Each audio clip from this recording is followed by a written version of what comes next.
Welcome to the Property Couch, where each week you get to listen to two of Australia's leading experts. Bryce Holdaway, co-host of Location Australia on Foxtel's Lifestyle Channel, co-host of Escape from the City on the ABC, and partner of MyWealth Advisory. Ben Kingsley, chair of Property Investors Council of Australia and the founder of MyWealth Advisory, named the 2018 and 2019 Property Advisory Firm of the Year. Stay tuned as they bring you the insider's guide to property, finance and money management. All right, folks, welcome back to the Property Couch podcast on our summer series, Ben, and a big sigh of relief as I welcome you to the new year. Wasn't it good to get rid of 2020, mate? Well, that one almost went off. I was going to say that one went off like 2020, didn't it? Didn't quite have that. There we go. There we go. We're back in the game. All right, we're back. Oh, isn't it good to have 2020 in the rear vision mirror? Oh, yeah, that is a year we will never forget, Bryce. Never. One for the ages, right? I mean, got the masks and everything like that. They're all gone. Well, not gone yet, but, we're on the right pathway anyway. Hopefully we're on the mend. Hopefully we can travel again this year, Ben. That'd be nice to get on a plane and go overseas and just experience the world again. That'd be nice. But that's true, mate. And tell you what, every time a new year comes around, this is what I love about the summer series. It's all about making those changes, making those big changes, having that time resolutions. Having that time to just think about the big rocks in the jar for the new year. And obviously this, our series around money transformation, it's been incredible so far. We're, sort of about halfway through. So looking forward to, the ones in January, but this is the time to act. So the two groups of people we're speaking to right now, Ben, are the ones who are planned, very good with their money, didn't overspend with a big credit card bill for Christmas. So enjoy this episode. And then for those folks who maybe indulged a little bit too much on credit, Ben, as they get the credit card statement coming in now after Christmas. Hopefully this episode will definitely serve them as we chat with Megan today, who's got an amazing story to share. We're going to cut to the interview we had with Megan right now. All right, Ben, today we got a very special guest for our summer series. We are talking with Megan McVeigh. First of all, welcome to the Property Couch, Megan. Thank you. Thanks for having me, guys. Oh, it's a pleasure. We're excited to get to know you. We're excited for our community to get to know you as well. But the theme of the summer series is all about money transformations. And so we're keen to sort of look under the bonnet on the way that you manage and maintain your money. But before we sort of get into the nuts and bolts, can you take us back to the beginning? Let us know what money was like growing up in your household, the conversations that you did or didn't have with your parents and all those sorts of things. I think my money story started quite young, and I find it very funny that in recent years I found out it was very different to even my siblings. Yeah. So my brothers are 6-7 years older than me, and there was quite a difference to our growing up with the money story. So my dad was a lot older. He was a journo for the Sunday Sports, and he's planning on retiring, but he got made redundant a little bit too soon. And my mum was actually studying. So from when I was in grade 4 till I started high school in grade 8, which it is in Queensland, there was actually no income except for dad being on the pension. So I don't know all the ins and outs of what they had with their banking situation, their money situation, but I know for a fact that my mum had to really make it stretch for a few years until she started working. And when she finished studying and started working, she didn't get even that much to begin with anyway. So she then also had to make it stretch when I was in high school, and there was all of us in the family home. So she did a great job, but I just have memories of being a child and not even asking for money to go to the movies or, and going to high school, I got all secondhand clothes. So I had to make them last, and I didn't get new clothes until senior year because they started to go see-through. And so mum's like, we can't have that with male teachers, so let's get you a new secondhand shirt. So I pretty much started wearing that every day because it fits so much better. But yeah, I think just having that growing up and always making things last and not just buying new things for the sake of it, I think that was really ingrained in me by my mum. And Megan, in terms of that story, was it just inferred that you knew that money was tight, or was it Was it spoken about at the dinner table or anything along those lines? It was never spoken about. All I knew and all the money talk we had was don't spend all your pocket money on chocolate. That's what I was ever told. And so growing up, I got given my pocket money and mum taught me that I had to make that work. So if I wanted the newest, trendiest black and white pants with clips going all the way up the side of down the side of the pants, which were quite in back in the day, I had to put them on lay-by, go to Target or Best and Less, whatever, and put them on lay-by for 8 weeks, pay them off, and that was it. So I knew I would get given what I needed, but if I wanted anything extra, I had to make my pocket money work. So. And how did that work for you at the time? Like, was that something that normalised and you were cool with it, or did you notice that there was an alternative way of managing money? I noticed that my friends, the crowd that I was with in primary school, they would just ask for new clothes and they would get it, or they'd get a magazine, you know, the coolest pop star magazines each week. If I wanted it, that was a want, not a need. So I had to use pocket money for that, yeah. But I think that helped me learn to manage money a lot better, probably than my peers. So, you know, if you're given everything as a child, then you never know that you have to work for it. So, yeah. And you mentioned that it was different to your siblings who are older. Their situation was obviously with dad working and gainfully employed, money was coming in. Yeah. So what did that mean for their sort of views on money? I'm now really interested in terms of whether they have the same conscious level about wants versus needs as what you do, watching them grow up and how they look after their money. Well, I know for a fact that one of my brothers, in a way, I see this as very generous. I wouldn't be able to do it myself, but, you know, he'll go out with his mates and just go, I'll buy a kilo of prawns for them, you know, and not think twice. Yet for me, $10, I think twice about spending $10.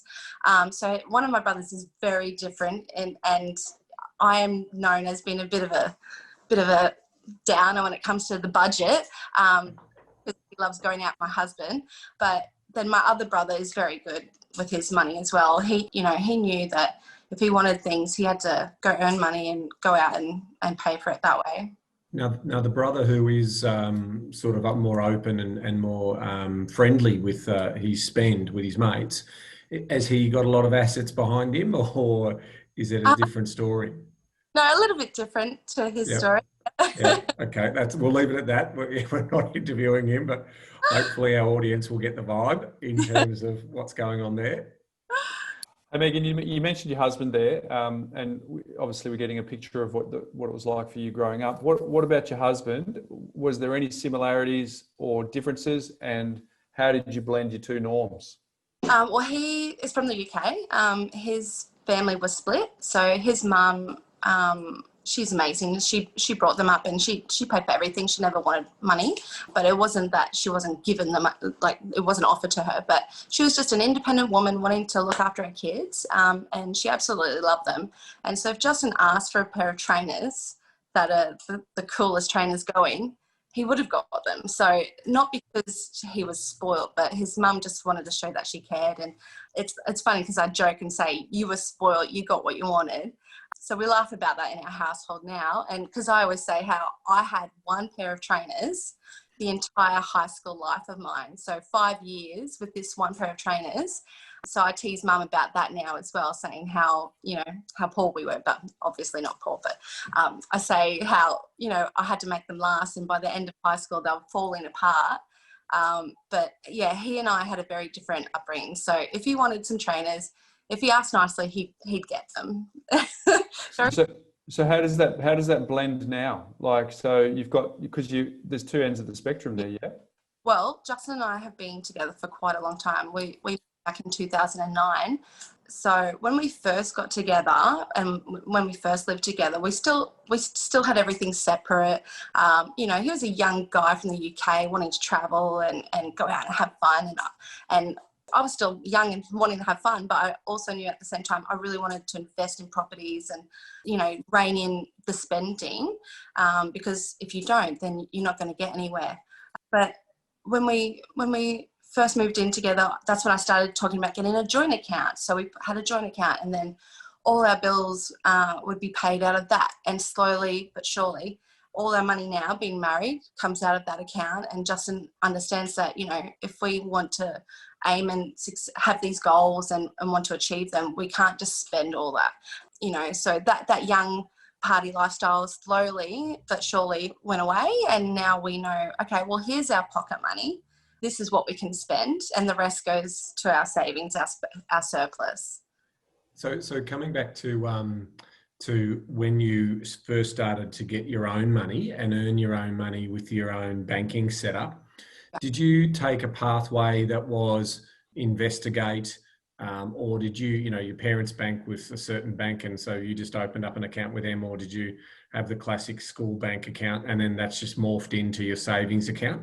Yeah, I have the classic, from same account from the age of 6. I still have that account. I know it off by heart.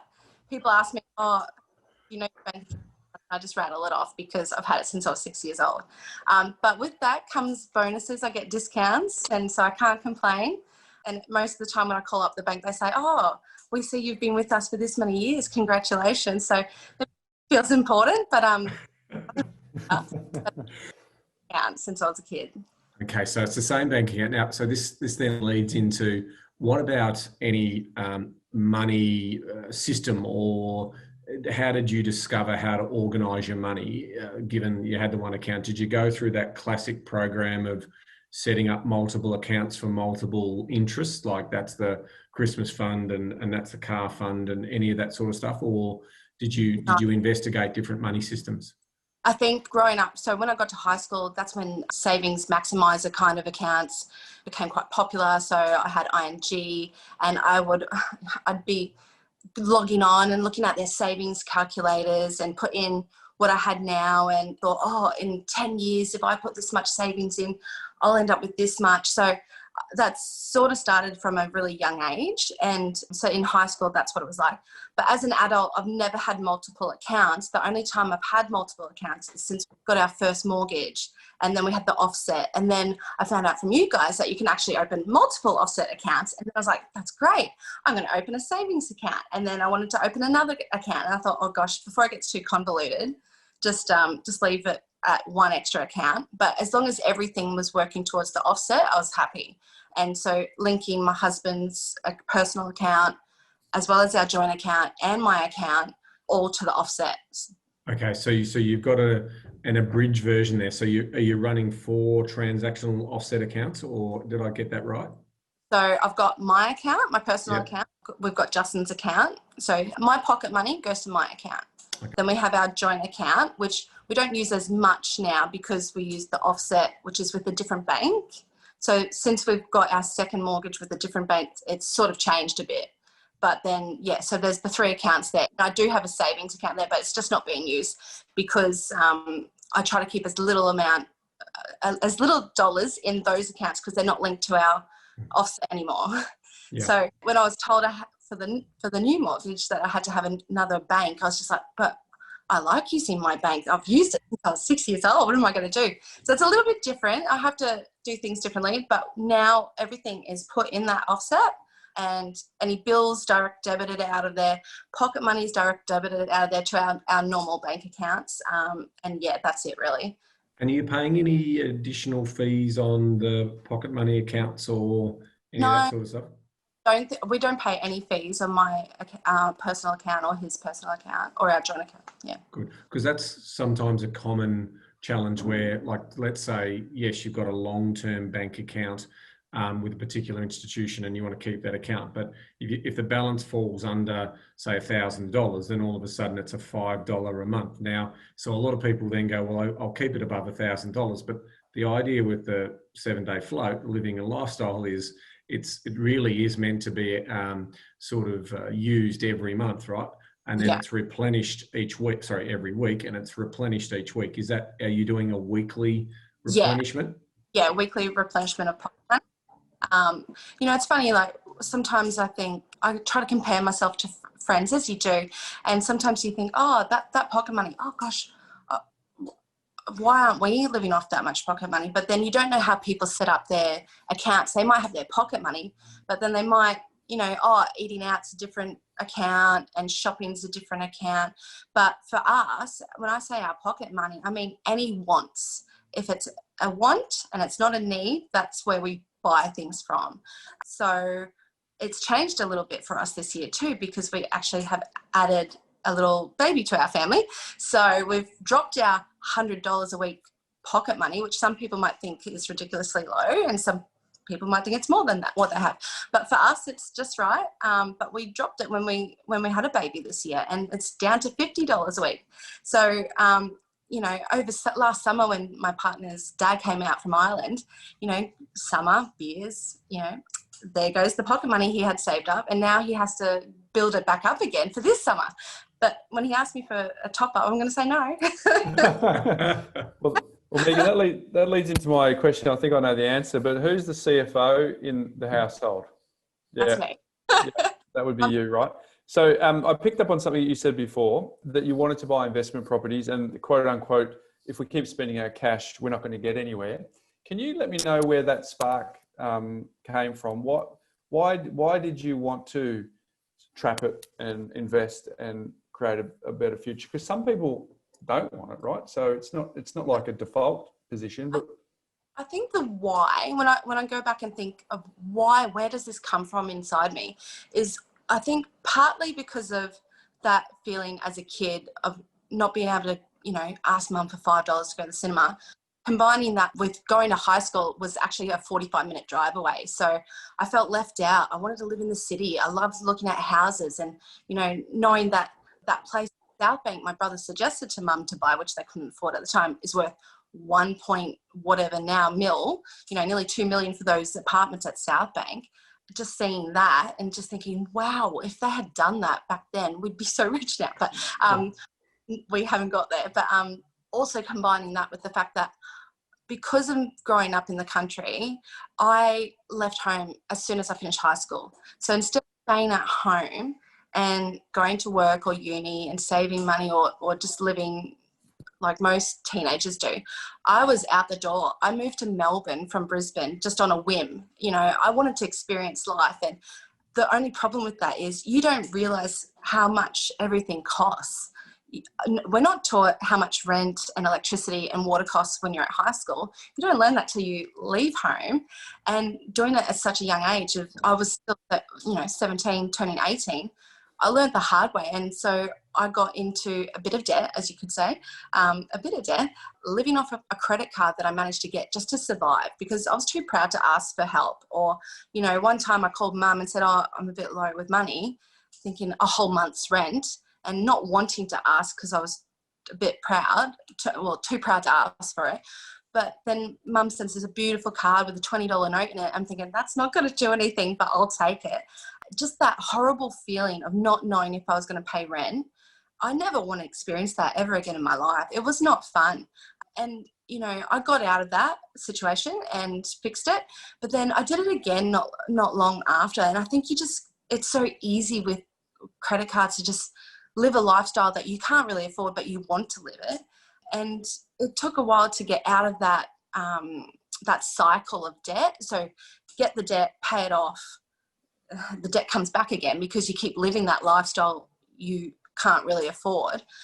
And then it took a long time before I could get past that. And it probably took living with my partner and paying for everything half and half just to get ahead. I think it took that for me to really mature and realize, well, you can't keep living that way. And if you ever want to, if you do that again, you'll have to move to another country like I did. I went to Japan on a whim because I got offered a job. I thought, great, I'm going to pay off all my debt. So why not? And I did that. And I could have had a wonderful experience, but no, I was paying off my debt. So, yeah, does that make sense? It's very common, Megan, in fact. And I'm not necessarily talking about your personal situation, but more broadly speaking, this is a very classic or common experience for people who have been brought up, who have gone without and want to fit into society in a way, and they think that how they do that is explore and manage those things and potentially impress or be in their peer group. And what happens there is that a lot of it goes unspoken, and a lot of this sort of personal debt does creep up. And that's the pressure of being a young person and trying to be in that. Now, you were able to manage through those waves, but there are a lot of people who do bottom right out. And when they do that's the trigger for real change. But in your case, you have managed to, to your credit, change your behaviours, and now you've experienced that, you've sort of got that out of your system, so to speak, in terms of that wasn't taking you where it needed to take you, and now you're out the other side of it. And probably what I'm keen to understand is, what techniques and tips did you tell yourself around how you started to correct that debt position? So were you coming from a position of being behind the 8 ball? Were you putting a bit away each time? What debts were you focusing on paying off first? I'm really keen to know that story. The credit card debt, I knew, was the one to get rid of first, because it just spirals, as you know. It just, you think, oh, I'll pay a little bit and a little bit, but it just gets bigger and bigger. So getting your head around that, it took a while. So I knew that needed to be paid down first. So I suppose that was the main goal. And that was it, really. I didn't really have any other debt. So just getting rid of the credit cards was the main goal. Any car loans or anything else? But when I took this random job to go work as a teacher in Japan when I was 19, sold my car to my brother. So he bought that off me so I could pay that off. So half the debt went, and then the other half went in the next 7 months over there. So I think why I wanted that change was because I thought, well, I could be that experience could be totally different if I wasn't sending all my money home to pay off the debt from all the other fun. Well, not just fun, but just trying to survive. And when you don't ask your parents for support and too proud to, you get stuck. And yeah, sorry, did that answer your question? Yeah, no, that's good. And so obviously the next logical question, because we got to a situation where we know you've got the slush funds for each of you. Yeah. But did you develop a money system that you thought worked for you back then, or how did that, where did your lessons go about how you eventually found Money Smarts? So before Money Smarts, I think I kept saying to my hubby, we need a budget. And so we'd budget. Well, I would budget. But the budget is saying, we're going to spend this much. And then at the end of the month, I'd go back and actually calculate how much we spent. And for us, our biggest thing is food. We lived in Melbourne for many years. We love Melbourne. But the problem with living in Melbourne near Chapel Street is the Chapel Street lifestyle. You want to go out for dinner every night. And that's where our money went. And when I remember one time when I actually sat down and did a spreadsheet, it was nearly $3,000 we spent in 1 month just on food. And I thought, this has got to change. That's ridiculous. How's that even possible? So, we're young and having fun, but then I started to say, yeah, all right, budget. But the budget didn't work, as you say, because I'd say this is the budget, and then I'd go back and track it, and I'd say, oh, we overspent again. Okay, let's pull it back again this month. And what we would do is say, all right, well, if we go over, we can top it up with our pocket money. So we'd go over, and then, okay, we owe the joint account to pay the bills. We owe it this much extra from our pocket money. But it just never worked. And then obviously coming across the Money Smart, so I set up everything with the way you suggest, having all, it's different when you have an offset. You have it all going in to pay off the home, and then you just pull out what you need and put it where it needs to go. So all the direct debits set up. I don't have to look at them again, and it's just easy. And each week we get, it's Friday. We've got an extra $50 in our account. What am I going to spend it on? But this year, a little bit different. And for me, it also went from going, I'm just borrow an extra $50 from next week's pocket money, which sometimes I do, but we're out of that habit now. But this year, having a baby during COVID, we're not spending that money. So my pocket money's filled the account a lot more than it used to, and I'm not owing the kitty anything anymore. So yeah. And the pocket money is an offset account as well too. So it's not, It's not like it's being lazy and left to the side there, because what we want that to be doing is to do that. No, I have broken the rules, and I do have a problem with that because it's with a different bank and it doesn't offset. But what I've done because of that, I have transferred all my pocket money back to the offset. I've written down on my little, I have that many spreadsheets, it's ridiculous. Written down how much the how much the offset owes me for pocket money, and I'm banking it in there. Whereas my hubby, he doesn't have much in there anyway. So Can I give you a tip to stop all of that extra spreadsheets? It's simple. Leave the money in the offset. Yeah. Right. And just track a weekly 52-week and just tick. So you don't have to worry about moving it across and bringing it back. It's just that, okay, if I do need to go to my pocket money, I know that that's $50, $100, $150, $200. And so there's not this movement of money when, that's sort of a mental thing where you're trying to move that. You want to just basically leave it in the offset and then just run that spreadsheet to the side. Okay. Yeah. Okay. I think also some tweaking I need to do is for groceries, and just making sure, I'm going to admit it, I have broken your rules with this one too. I do put the groceries on the credit card because I want Qantas points. I've been lured by Qantas points. So I've said to myself, oh no, I think I need to do the right thing and put it back to how Bryce and Ben say, and just put it in that one account. And yeah. So Megan, the interesting point about that is, and it's good learning for the community, is we talk to a lot of people and people have their own little nuances, right? But the way that Money Smart has been set up is for really interest rate optimization, maximize the amount of money that's sitting against non-tax deductible debt so that you maximize cash flow, and then also help with unconscious spending. But the premise is that I'm sure you'll agree, anyone who's read our book or downloaded our 10-page guide back in the early days, it's actually sort of grade 3 level understanding of how to implement Money Smart. So there's no rocket science to it. It's pretty straightforward. So clearly the challenge is behavior. Money is simple, behavior is hard, right? So I guess you've found a little rhythm and a couple of little tangents that'll work for you. And there's no judgment other than to say that little habits become big habits over time and you don't realize they became big, because as soon as you go for those Qantas reward points, they have a better understanding about your spending habits, and then they send you better offers, and then you become susceptible to those better offers, and therefore that then becomes the enemy of what you're trying to achieve. So I say that to just to remind the community about the idea behind it is to make sure it's 10 minutes a month or less, but also we're putting in little habits so that you do not have to, James Clear says you don't rise to the level of your goals, you fall to the level of your system. And so if we're putting in money habits for our system, it allows us to just go into default and you to get on with life and make sure that you've trapped the surplus. So I guess there's a couple of things for you to think about, but we use that as a reference point for the community as well.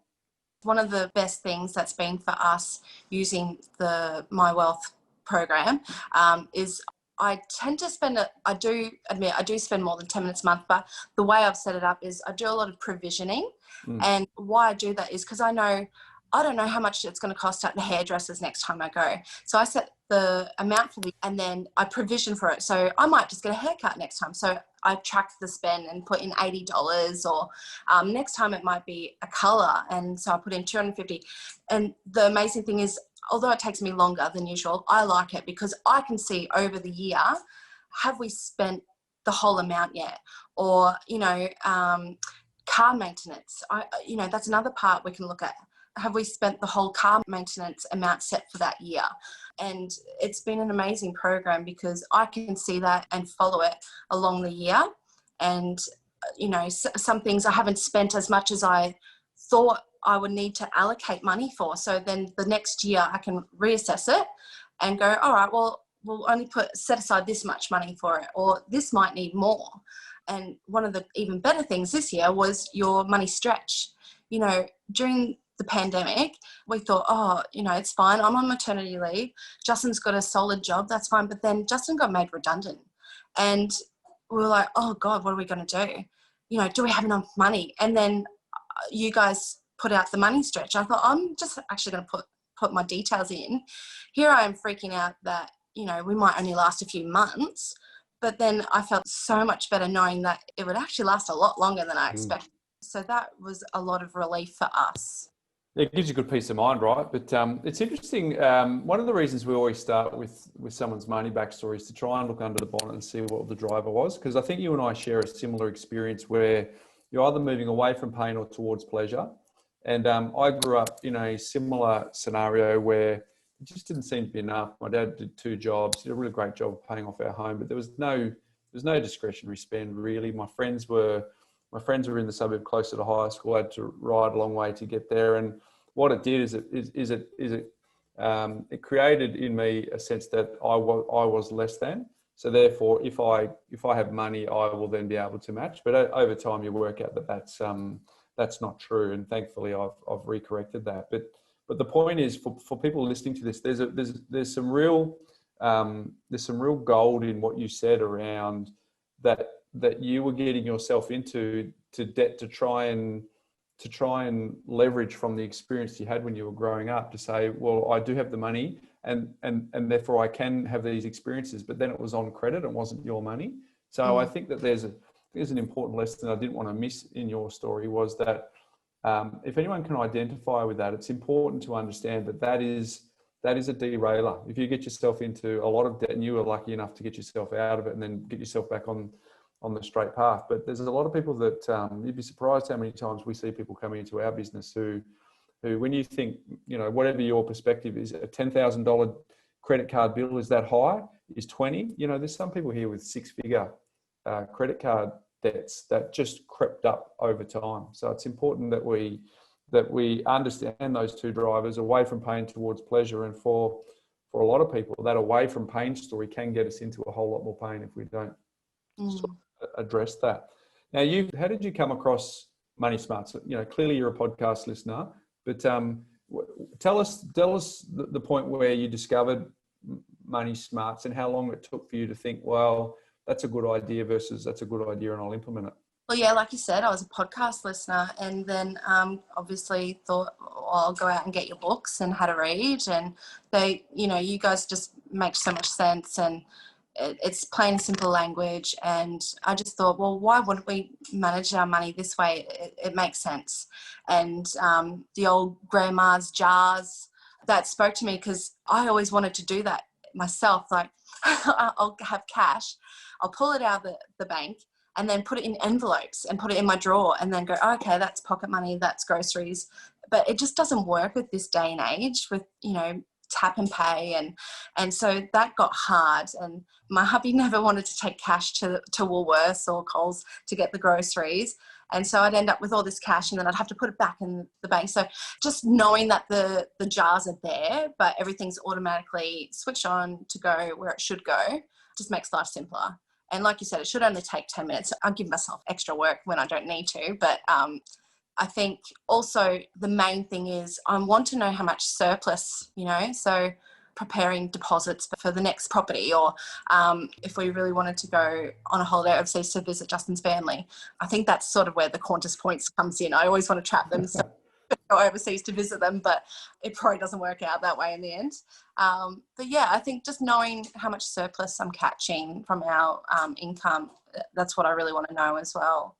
So let's just focus in on the Qantas Point conversation, because I think it's an important one, because again, what we've got is a proven framework and a proven rules-based system. That's not to say, and we're seeing themes and people bringing in their own flavours to that. The question then becomes to you, Megan, are you spending within inside your grocery budget? And the answer to that is no. And that's what I have realised. And I didn't want to admit to you guys that but I thought I have to tell you the truth. And my husband has heard me the last 2 months go, we've spent too much on our groceries, we have to cut back. And I'm starting to get this feeling of what I used to feel like when we first got together or before I even met Justin. And I don't like that feeling. And you know, he says, oh, it's all right, we'll just top it up again with and I was like, oh my gosh, it's started, the mindset is shifting again. And I thought, no, you have to stop. We've obviously had a lot of practice at this, so it's going to be easy to just, you know what, I'm going to call it now. I'm going to do it. I'm going to rip the Band-Aid. Well, follow it exactly. Well, the analogy, sorry, Ben, the analogy that if you've listened to our summer series last year, the opening episode was with James Clear, who's Atomic Habits, right? And one of the stories he tells in the book, and I'm pretty sure he said it on the podcast, was that's to develop the habit for the lady that was going to the gym in the morning. It wasn't about getting out of bed. It wasn't about the trigger point was calling the cab, because as soon as she called the cab, it was in New York. The rest just happened. The cab took to the gym. She got to the gym. She did the exercise, and then at the end of the day, the exercise was done, and then obviously all the benefits from that. So it wasn't focusing on getting to the gym. It was focusing on calling the cab.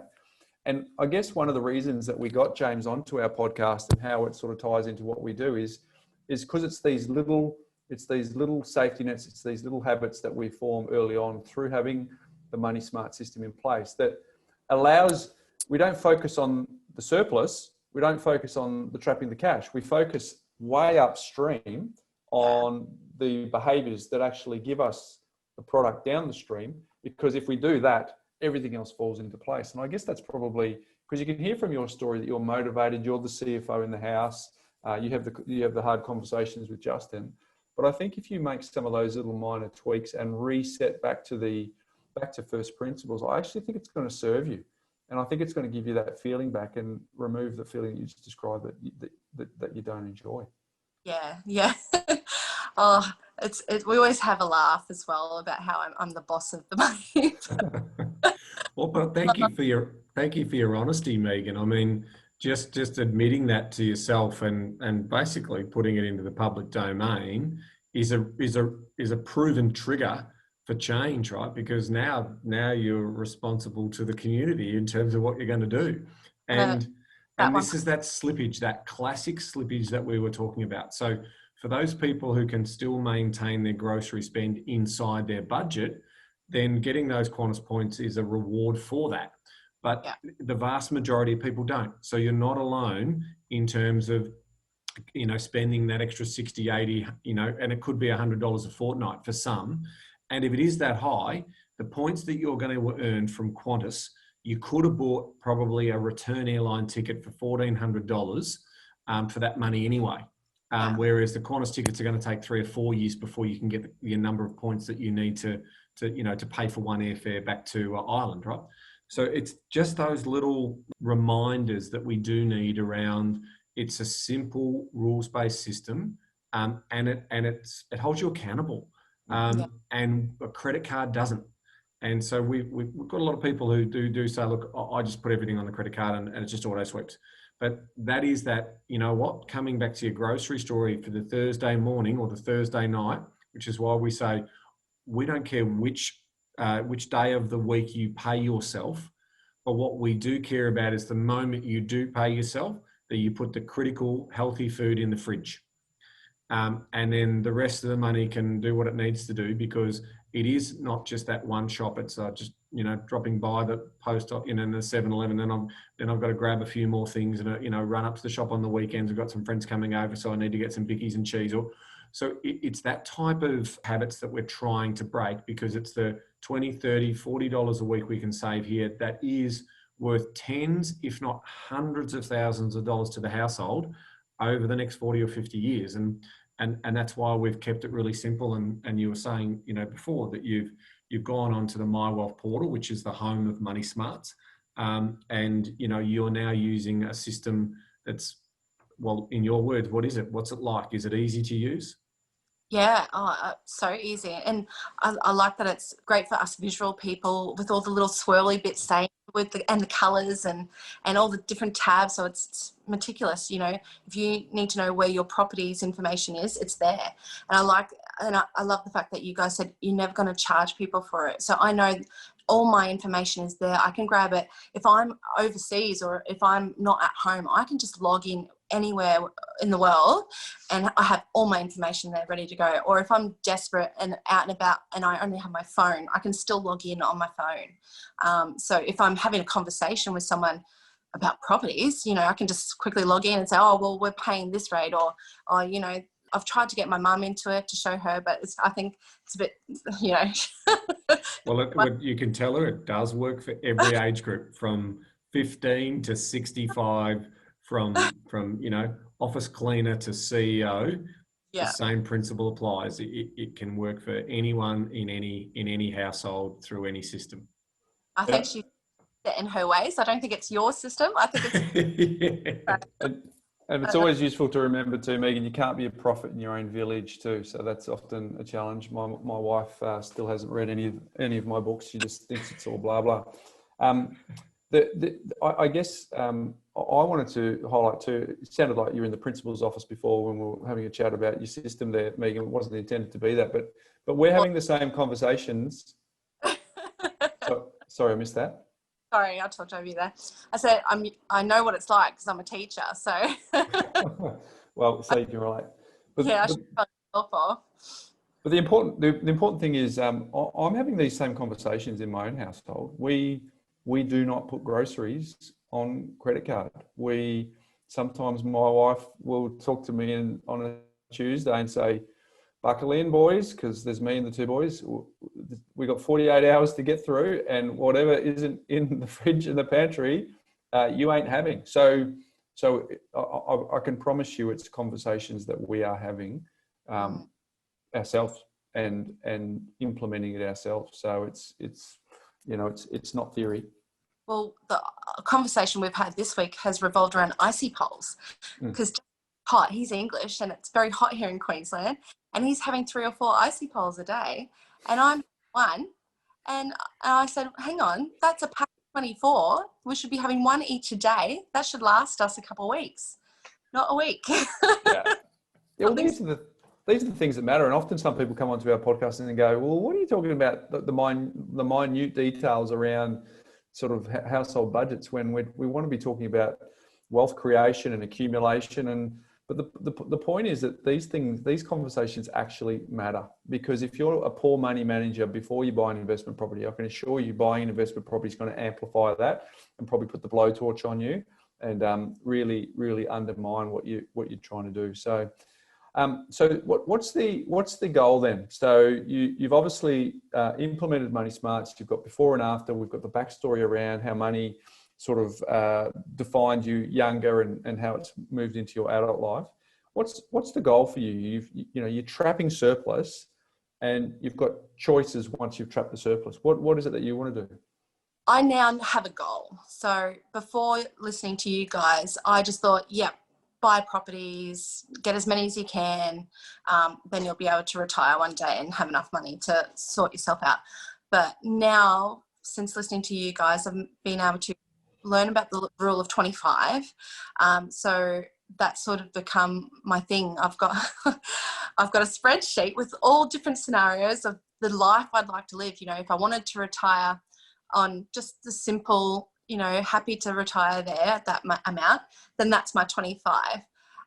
If I want to live a bit better when I'm retired, there's my medium, and then there's the baller lifestyle in retirement. That's what you need. So I sort of have like three mini goals for my one big goal, but knowing the minimum I need to be able to set myself up for the long term has really been it's really been good for me, because now I know how many properties. I don't need 1 million properties. Just need 3 or 4, like you guys say. And once it's done, it's done. Then I can pay down the debt, and then so knowing that rule of 25 as a great guide for us to plan for the future. Brilliant. And so I mean, this is also a good story, right? Because this, the whole thing is about money transformations, and with good money transformation, you get choices about making your money work harder for you. And now you've used property as that vehicle. Tell us, once we got the debt paid out and we met Justin and we got married, how was saving for that first deposit like, and then moving from first deposit into first investment property? Just give us a little bit of a sort of story a bit behind that. Well, it's funny. We probably would never have really got to where we are if it wasn't for us deciding to get out of Melbourne. Justin took a job out in Gippsland, and it was a mining job. It was a drive-in, drive-out mining job. So off we went to sail for 5 months in the end. It got cut short, sadly, because my dad passed away, and that sort of was the catalyst for getting Justin to leave Victoria, his beautiful Melbourne that he loves, to come up to Brisbane. But now I reckon he loves Brisbane more than Melbourne. Dare I say it. But anyway, we managed to save hard and fast in those 5 months.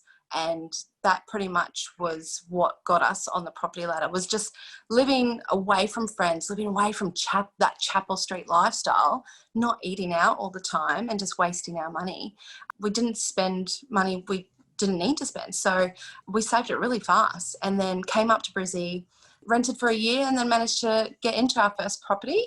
And then we were there for 3 years or so.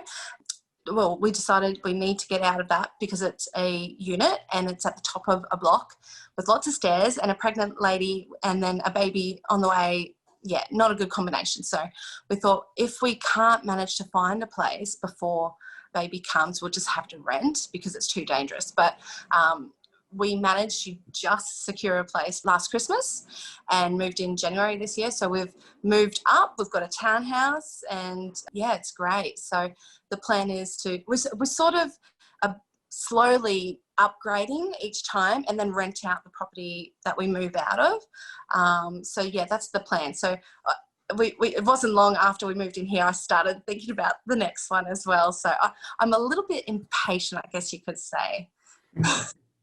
Nothing wrong with impatience when it comes to, trying to create financial freedom, right? And financial peace. I have no problems with people having a clear focus on delayed gratification. And similar story to me, Megan, in terms of, other than the first property I bought when I was young, we've upgraded a couple of times as well and been able to keep, hold on to the properties that we've bought prior.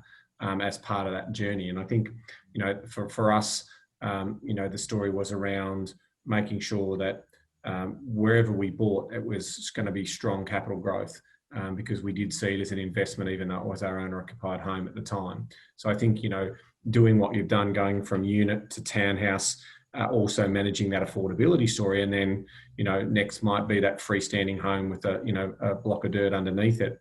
That's a good story, right? That's a really, really good story. And, units and townhouses are very attractive for tenancy. So I think, not a bad thing. Yeah. And with this townhouse, it's actually got no body corporate. So it's just two. And since purchasing it, I have thought, well, going forward, I'd love all properties that we own to not have a body corporate because I'm the actual head of the unit's body corporate, and I know how much hard work it is. Yeah, it'd be great if we bought only non-strata body corporate properties in the future. But like you said, I think part of it is trying to also live where you want to live, but also find properties that have the right compound growth, the right return as well. So we live in East Brisbane, so our unit's in Bulimba, and we now live in Norman Park. The only problem is when we want to upgrade to a house and we love the Hawthorn Bulimba area, the next up is huge. And where that worries me is in the sense that borrowing power in the future, if we bought what we want next, when would we be able to buy that potential last property to add to the portfolio? So that's something I think about. But I think the area we love living in, I think we're fairly safe with the return. Yeah, so. And the magic part of the world. I've lived in Norman Park myself. I think it's a fabulous part of the world. And look, I think there's a couple of things there too in terms of your strategy, Megan, that if you are going to continually stepping stone up, it's important to remember that if you are going to do that, to keep and trap the money in offset, because then you can take your money with you, move it on to the next property, and still have not touched the original debt on the first property that becomes the investment property. So have you been able to move your funds out of offset as you've moved up the ladder? As in move it from the one bank to the other? So without affecting the original debt, because then it becomes tax deductible. Yeah. So the offset is against our home. Mm-hmm. Because so that's tax deductible. That's why we want to pay that down the fastest.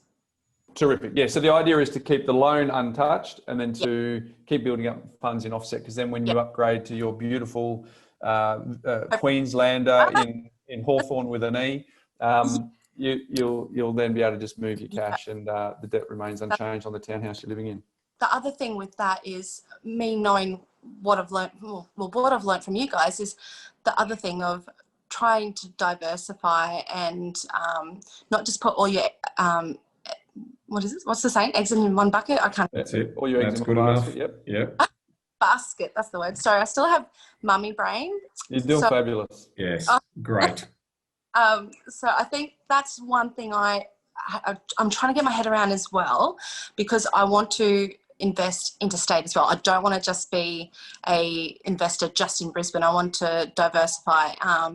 And the thing is, you know, you listen to people around. I also want to not listen to the noise, because you've got your brother, you've got your mum, you've got them saying things. Oh, don't buy interstate. You can't drive past it then. Well, it's not an emotional asset, so you don't need to drive past it, and you don't have to have an eye on it. So I think I want the greatest return for our money, and I'm hoping the next property we buy up here will be that last place, so that the next one will definitely be interstate. But yeah, it's it's a lot to think about but yeah, one step at a time. Yeah, agreed. And your situation, I mean, the step from a townhouse to home in those sort of blue chip areas in Brisbane may be a challenging step, right? Because the borrowing power is exactly what you talked about. So it may be a situation where the townhouse, may not go, but everything comes back to cash flow analysis. So firstly, it's the classic A, B, C, D, right? So, but we start with cash flow first, then what can we borrow? Then it's asset selection, and then are we defending ourselves in terms of having enough of a buffer? Have we got protection and insurances in place for ourselves? So the formulas work, right across every household's decision, and then it'll be an informed, make the cash flow analysis visible and what's possible, what's not possible, and then there's trade-offs, and the trade-off might have to be that the townhouse might have to go because the leap is too big. But you carry all of that cash flow with you and any equity that you've made on the property, profit that you've made on the property because it's your PPOR. And then you get that home, you get that debt down as low as possible as non-deductible debt, and then off we go again. Yeah. In terms of, buying that second and third property. And as you say, maybe 3 or 4 is all we need, and we're done. And it's the leverage, maybe if we manage to get that next property that we really love and holding that leverage we have combined with the growth, maybe that will allow us to pull the money out for that last property. Well, that's what I'm thinking of. Yeah, look, that's what happens over time, right? I mean, in some cases, you buy really well and a marketplace moves very, very quickly and you get a 20 to 30% gain in 3 or so years. You're like, whoa, all of a sudden you've got that equity, but you've still got to have the servicing income for the mortgage. And that's ultimately, the play that happens. And if you aren't buying and aren't borrowing more, well, then technically you are building up a bigger wealth base. And then, so you're reducing your debt level, which means that whatever you are reducing it by, you're also got that as borrowing power that's coming out the other side. So time is one of those things that we all sometimes want to move quickly when we've got an exciting thing coming up in the future, and we want to slow it down when we've got too much on and we want to enjoy the moment. But unfortunately, it just keeps ticking every second, and we have to do the best with the time that we've got. Yeah, and I said before, I'm quite an impatient person, so I thank God that I married Justin, because he definitely helped me learn the patience over the years. He says, don't rush. So yeah. Sounds like a bit of yin and yang there, but look, I wouldn't be too harsh on what you're doing. You talked about before whether or not you'd buy the same assets. Like, experience is that thing you get 2 minutes after you need it. So I think the idea that we have on this podcast, Ben signs off every week, knowledge is empowering, but only if you act on it, right? So you have acted on it, and so I would focus on that, and then just keep moving forward and making really good decisions. The other thing I wanted to highlight to our community, you talked about the Rule 25, which is basically a way that for people to get a rough rule of thumb around how much they need in income producing assets outside of the family home for them to get a passive income. So for example, if you want $100,000 or $2,000 a week, 100,000, multiply that by 25, it's 2.5 million. So roughly speaking, you need $2.5 million worth of income producing assets outside of the family home, delivering 4%. Now, what that doesn't take into account is some of the costs of rates and all those sorts of things, but it just gives people a guide to know where they're headed. So at least they can see, well, this is where I am and this is where I want to be. How do I actually bridge the gap in between? And clearly, as time goes on, it'll be worth 2.5 because the time value of money will change. So thanks for flagging Rule 25. I'm glad that it's actually serving you. Hey, my final question for you, Megan, is what would you say to someone who's listening to this, who's hearing your story? They understand your backstory. There's certain parts of what you've done that they can relate to, and they're thinking, yeah, I've got a system that's already working for me. Why would I bother with Money Smarts? Can you tell me what you would say to that person around what difference it's actually made to you and to Justin? Oh gosh, I think it just, it changes your mindset. It saves you time. I just don't know what I'd do without it now. It's just so ingrained in me that I don't have to think twice about what I'm doing, other than the fact that I do need to get rid of hard spending for groceries, because we love our food. We do spend a bit too much sometimes. But yeah, I think it transforms your life in that sense, in that you don't have to watch what you're spending all the time. You don't need a budget because, as you said, budgets don't work. You don't have to track every dollar. It's all set up. MyWealth Portal, you've put everything in there and then set up your bank accounts and sweep this, sweep that, and it's done. It saves you time. Why wouldn't you? Time is money. I hope that answers there. Yeah, no, that's absolutely fine. Now, I want to give you the final word. Is there any other things that you want to tell the community in terms of, if you had one or two things that's worthy of them to understand about their own situation that they can draw confidence from you in doing? What do you reckon they would be? I think the key thing with me is knowing that if you make a mistake or you go backwards, you can always go forwards again. So, that first time when I was 18 and racking up debt, I just took an opportunity and then paid it off, and then a bit later racked it up again, but I paid it off. You don't go, oh, I've got into debt again, let's just leave it, I'm useless.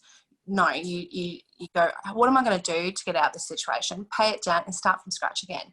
Then once you get to the start, you go up and onwards and upwards. That's what they say, So don't look at yourself and go, oh, I can't get anywhere now that I've got debt again. Pay it off. Start again. You've got so much time. Like you said, so much time. You can, some people are investing in their 60s. If you're 40 and you feel like you've been set back, you can always start again. I'm only 33 and I've had many experiences like that. And I felt rubbish when I got into them. And I think, well, why did you do that? And then you analyze the situation and like you said, it's a lot of it's mindset. Where I just wanted to feel good at different times, and in the end, I paid for it. So yeah, I think just being able to start again, start afresh. Don't be so hard on yourself. Yeah, the sky's the limit. And Solid advice. There's a beautiful saying where shoot for the star. No, what is it? Shoot for the moon and you'll follow the stars, or something like that. So I've sort of lived my life like that. Beautiful. Great message. You've joined a very rare club, Megan, where it's the Courageous Club or the Brave Club, where you've come on to the podcast and been incredibly transparent and been prepared to open up your circumstances for Ben and I to critique. But I think overwhelmingly there's an enormous amount of gold in what you've just delivered to the couch community based on implementing a system, understanding how you've done that, seeing that you're not perfect, seeing what you're doing to course correct as you need to. So on behalf of all of us here at the Property Couch, we appreciate you swinging by this summer series to share your story. No worries. Happy to help out this. All applause to you, Megan. That's right. I mean, you've showed up, you've been vulnerable, but you've also told us how you've made that money transformation, and that's exactly what we're about in terms of you would have encouraged others their journey when they're listening to this in the community. So thank you very much for your time. It was greatly appreciated. No, thank you. Thanks for having me. Ben, how good's that, eh? Lots to digest there. I mean, authenticity in terms of, and she showed up with some honesty and some vulnerability there. She was honest with the community about the credit card and putting the groceries on the credit card. I think that's a big story. Tip your hat. Like that is not hat. easy to come out and say that publicly. But I reckon a lot of people will listen to that and go, "Oh, Phil, you too, me as well." Yeah. Like they'll actually be able to take a deep breath and go, "All right, we don't have to be perfect, and we can course correct if we really put our mind to it." But it's as we talked about in that whole interview, was around set up the right habits now, set up your system now, so that you can just get on with achieving the goals, because the goal will look after itself if you have the underlying system and the habit around that system. And we talk about that being rules-based, 10 minutes a month, Ben. Yeah, it's a fascinating story so far. I mean, Megan's only in her early 30s with a young family, but going from basically really going without, not to a, not as she said, it wasn't a poor upbringing, but every dollar counted. There were sacrifices that needed to be made. And then when she had her own independence and her own freedom, she rebounded the other way to the other extremity and potentially, got herself into a bit of credit card debt and so forth. Now she's worked life out a bit more. There's a bit more money maturity there, and she's found that rudder of balance in the middle of the seesaw, and that's where the power lives. Organised herself, got a good money management system, tweaking it to sort of continue to refine it. But really a solid story there, and a lot of takeaways for our community in terms of how they can empower themselves to take some action. Great story, folks. I think, again, we thank Megan for her contribution. I think it was enormous. And also just speaking to our community who may have taken a little pause over the festive season and not listened to any of our summer series, I want to encourage people to catch up because now is the month of New Year's resolutions. The car parks at the gym is always busy in January, Ben, but they're not so busy in February. So it's really about setting up your habits now. So I'd certainly encourage you to go back and listen to some amazing stories, some amazing money transformations, so that you can set the course correctly for 2021 now that you've said goodbye to 2020. And Ben, hopefully people can really have a great year. If 2020 wasn't a good year for everyone, let's hope that 2021 is an amazing year where people trap lots of surplus and make really good decisions about their future lifestyle design. Absolutely. And just obviously another little plug in there for the MyWealth Portal. So remember to go to tpc.moneysmarts.com.au where you can get free access to the Money Smart system. It'll be free forever. We've always said that. We will make the Money Smart system free forever on the MyWealth Portal. So if you're interested in terms of how you can organise and control your money into 2021, which is we're here now, so there's no excuses, because as we sign off, Bryce, knowledge is empowering, but only if you act on it. We want people to take a look at it and see if it's for them, and obviously get the free book as well. Exactly. All of these stories are exactly what you just said. Knowledge is empowering, but only if you act on it. So hopefully it's helped you, folks. Welcome to 2021. We look forward to serving you throughout this year. Feel free to fill in our survey to let us know what you want us to have on the Property Couch this year. We cannot wait to make 2021 the best year we have ever had on the Property Couch as we serve you towards financial peace. So you said it before, Ben, but I'm going to throw it to you again. Until next week, mate. Knowledge is empowering, Bryce, but only if you act on it. This is the year. See you next week, folks. Hey there, folks. Ben here. I hope you're enjoying the summer series. I've got a couple of really important messages for you. First up, I want to let you know that we're giving away our best-selling book. That's right, our best-selling book, Make Money Simple Again. And it teaches you how to run the Money Smart system inside the MyWealth Portal. Now, best of all, as part of the free book offer, you also get a free account on the MyWealth Portal. Now, there's over 28,000 people who are using the portal to advance their money management skills and to make their money work harder for them. Now, where do you find this information? It's simple. You go to thepropertycouch.com.au/summer series. But wait, there's more. I also want to tell you about our TPC survey. So our Property Couch, we're doing a survey so we can bring 2021 the best shows that we've ever bought before. So that survey was going to ask you about what the show you want, how we're showing up, the positives, the negatives, what we can improve, what you want us to talk about next year. That's what we're about.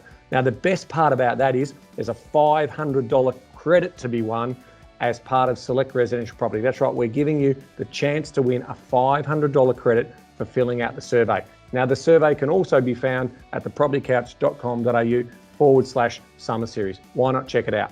Now, before I go, I've got to remind you that the information provided, it is not financial advice. We recommend that you reach out to your licensed professional advisor so that you can look at your unique circumstances before making or acting on any information. And don't forget, final call, thepropertycouch.com.au/summer series, where you can get our free best-selling book, or you can also complete our survey for next year's shows.